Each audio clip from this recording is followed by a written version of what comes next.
Decathlon te ofrece este espacio.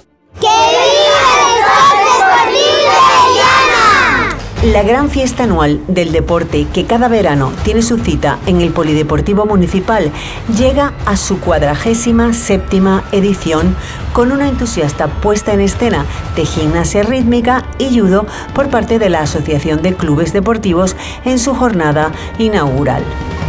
El judoka Maxi López López, subcampeón de España en la categoría de cadete y medalla al mérito deportivo masculino por el ayuntamiento, fue el encargado de encender el pebetero que, como cada año, indica que els Jocs Esportius de la Vila ya están aquí.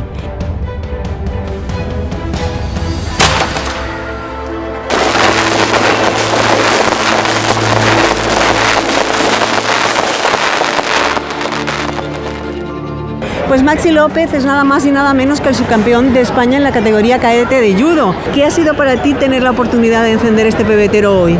Ha sido un gran logro y poder haber hecho esto gracias a la Liana y que la Liana me considere el mejor deportista es un logro que ojalá mucha gente pudiera probar.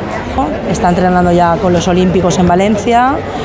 Ahí ya yo tengo un poquito de menos parte, pero bueno, muy contenta porque al fin y al cabo es gente de mi club de cuando yo era pequeña, con lo que nada, muy contenta por él, por todo lo que estamos consiguiendo y bueno, y porque siga a mi lado y crezcamos juntos. El pebetero ya está encendido en el Polideportivo Municipal y eso significa que comienzan los Juegos Deportivos 2018. El Polideportivo a rebosar acogió también un espectacular número de equilibrismo con cuerda fija y agua que arrancó los aplausos de público y deportistas que lucieron la camiseta de Viva la Liana para la ocasión. 15 días plenos de deporte que finalizarán con la carrera del pueblo, la 10K de la Liana, el próximo 28 de julio, organizada por Liliana Running.